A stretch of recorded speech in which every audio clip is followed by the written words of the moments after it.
So, welcome to the TEHNC podcasts, from the first podcast from the new studio. Someday we'll get a different backdrop. But anyway, we're here. Tom here with my good friend Mark, who is a brilliant integral media scholar, transformational media thinker.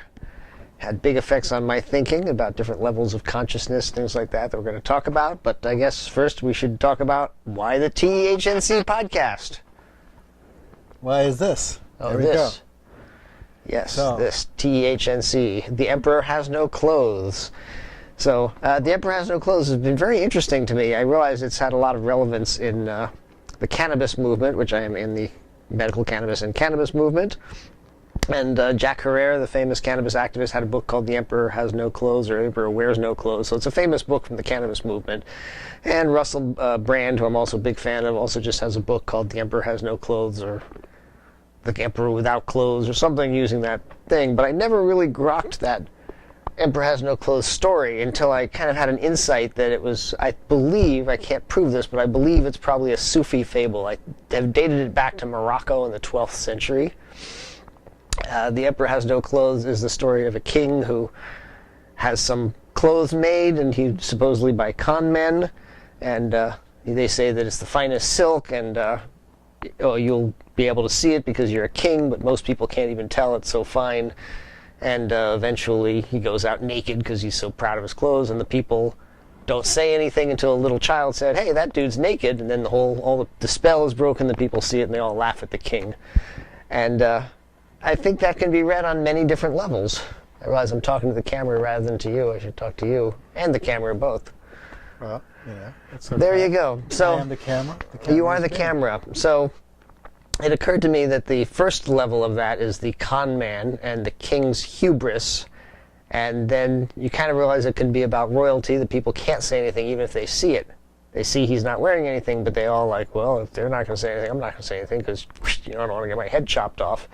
And then when I tracked down the Hans Christian Andersen story, the origin of it is actually a paternity tale where they say only the true son of John V can actually see this fine silk, and the king can't see it, and he doesn't want to admit he can't see it because he is...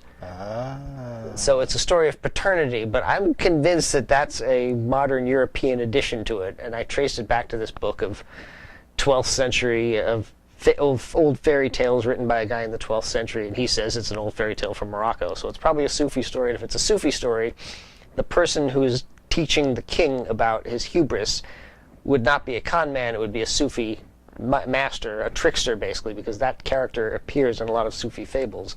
And so from a certain state of consciousness or from a certain level of awareness, you can see that that's a teaching for the king. And I'm inclined to believe that the people do not realize he's not clothed. They realize it for a moment, and then they just convince themselves that he must be clothed, and everyone convinces themselves it's like a mass hypnosis. Because I think things similar to that go on, actually, in our culture, a certain kind of mass hypnosis. The Emperor Has No Clothes, then, for me, so is about the inability to see the truth that's right in front of you, despite the evidence to the contrary. Despite your dick hanging out, you can't see that you're not clothed. And I think there are many issues in society that are like that. America certainly has a lot of Emperor Has No Clothes issues. Major, I think, are crimes against humanity that we can't acknowledge. So that's racism. Right, racism, white supremacy, really, which is a term that you still won't see in the mainstream press, even though I've begun to understand how much it just courses through everything. So the other metaphor for this is a famous joke where two fish are swimming along, two young fish, and an old fish says, "Hey folks, how's the water?" And one of them turns to the other and says, "What's water?" Like, they're swimming in it, it's so present that they don't really know that it's something separate. If you ask a fish what's the most important thing in the environment, he'll never say water. I've heard it phrased that way as well, but it's that point that we don't see. We can't see the white supremacy. I just watched The Revenant again, which is a lot about our relationship with the Indians and how there's just slaughters taking place of villages, and The Revenant really humanizes the Indians in them, so it's just families with kids have just been slaughtered, and they're all lying dead, and these people are not in the state of consciousness to be able to see that they're actually massacring women and children, and that to them they're just savages. It's like clearing out the brush, whatever. I just realized that The Emperor Has No Clothes is a phenomenon that happens at different structures of consciousness in different ways. Correct. We're going to talk about structures of consciousness a lot, but maybe you can expound a little on how that would apply in this case. Well, I realize that too, because this is also not just about the society, obviously, but it's also about me. That I am an emperor with no clothes. When I realized that, I said, I better remind myself of that right here. So that's the other reason this is here. We all are, in a way, some more than others. We all have our own emperor has no clothes issues, things that we can't see. Sometimes it's relationships. People stay in relationships way past their expiration date sometimes because they are not capable of seeing that what all of their friends can see, that this is just a dysfunctional relationship. But, well, eventually it's going to end, right? And that's common. Yeah.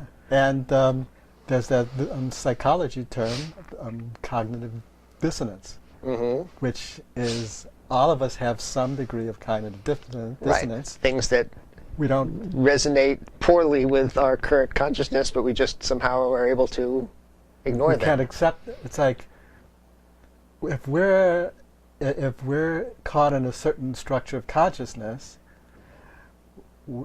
the system kind of like tries to protect that structure. So anything that is not in harmony with our structure of consciousness, it either ignores or it twists or it denies in some form. Right.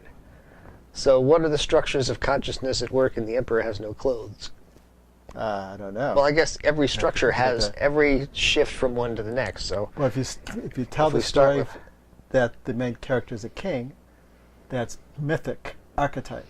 Right, mythic archetype. Which is the mythic structure is black and white, usually associated with fundamentalism in various religious traditions. You know, that kind of right. You know, but I would say the Sufi story would be whatever kind of ruler it was, and I think they're always working on multiple levels because there's always absolutely in that kind of tale there's always a communication about interpersonal relationships and even about internal mental processes that are reflected in that Emperor Has No Clothes. That's why it's such a powerful metaphor in a way, and that's why it sounds like a Sufi tale, because I've read a bunch of Sufi tales and they have that kind of depth, you know.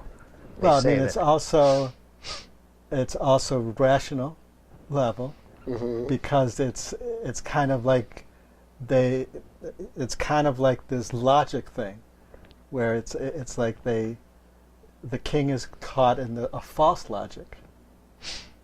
You know, they kind of represent it as this logical thing that because there's untruth behind it, it can sound logical if you don't know everything that's going on. So